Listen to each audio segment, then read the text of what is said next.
Former Secretary of State, former First Lady came to town, spoke in Ferguson, took some money out of town, and left. To talk about it, Chris Arps is a GOP activist, and you're a principal with the Capital Consulting Group. Good morning, Chris Arps. Good morning, McGraw. Thanks for having me. All right, so what's the big deal? She came into town, she said the Confederate flag is bad, and left, right? What do you expect? Well, I think that this tour into St. Louis kind of expands on this economic populist campaign that she's running.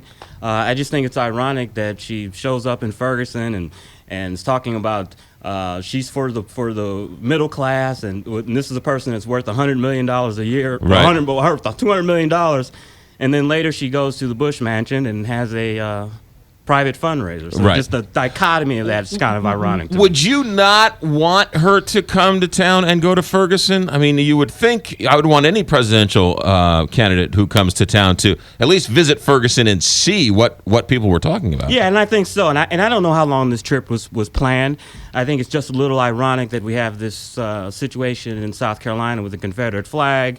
And then a week later, she's coming to Ferguson, which was a hotbed of racial tension. It could have been planned in advance. I don't know, but politics. Yeah, you never know. What do you think of her remarks yesterday while she was in Ferguson? Well, I think the remarks that you'd expect from somebody that's running for president. She's, basically is pandering. Was up in North County in the African American part of St. Louis County, so she did what she had to do during the day, and at night she's raising money with one percenters. Anything she do or say that sort of caught you as strange, odd, or McGraw, I think inflammatory? McGraw, I think the strange thing is, this is a historic presidency. We have a historic campaign. This is someone that's probably going to be the nominee for president of a major party.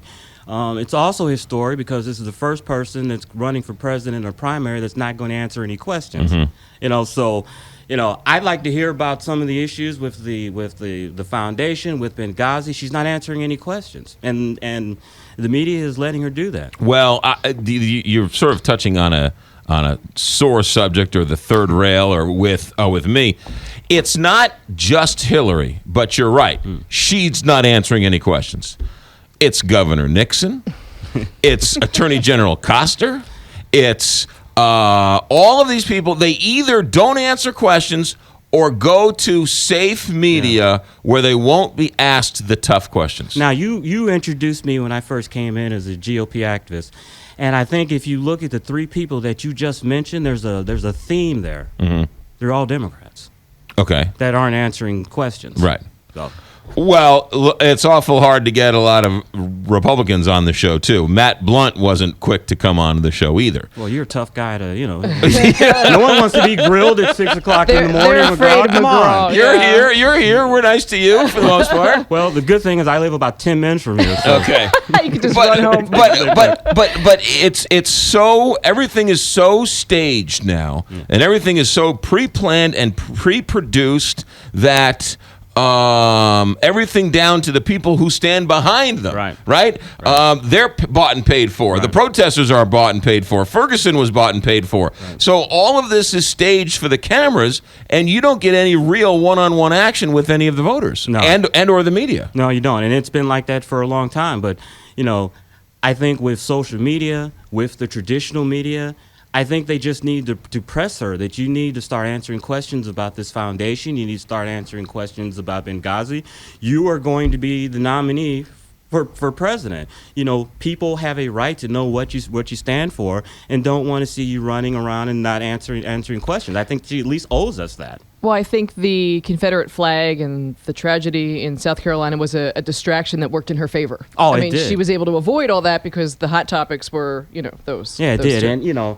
And, in politics, people exploit situations. I understand that. But, if you look at the pre-polling, Hillary was not really getting black people excited about her presidency. And I think with the situation down in South Carolina, not that they're asking for it, but this is an opportunity that they can eventually kind of exploit to get black people ginned up for her because they haven't been. Republicans, on the other hand, have I don't want to say a complete reversal because Mitt Romney last time 4 years ago came out and said that the Confederate flag should be put in a museum. Jeb Bush, when he was Texas governor of Florida, said and actually did put it in a museum. But it seems like, though, there's a different talking point this time around when it comes to South Carolina, the flag, and the party. Well, I think we have two separate issues that need to be separated with this Confederate flag issue. You've got the social aspect of it, where you have people on one side that feel that the flag is divisive and it's racial. You have other people on the other side that are saying that this flag is Southern pride, is heritage. I'm honoring my ancestors. Right. That's one aspect of it. And then the other aspect of it, you have just a purely political aspect of it. And, you know, I think the GOP base is upset with a lot of the Republicans because they believe that they're not standing up on principle. And they think this is something that they should stand up for. But, you know, none of these candidates, they're running for president. They're not going to commit political suicide by falling on the sword for the Confederate flag. And they're just not going to do it. But no one's telling John Q. Public that they can't fly the Confederate flag in their front yard, in their garden, on their truck, in their basement, on their person. No one's telling them they can't do it. All they're saying is it shouldn't be on a public state grounds that is for everybody.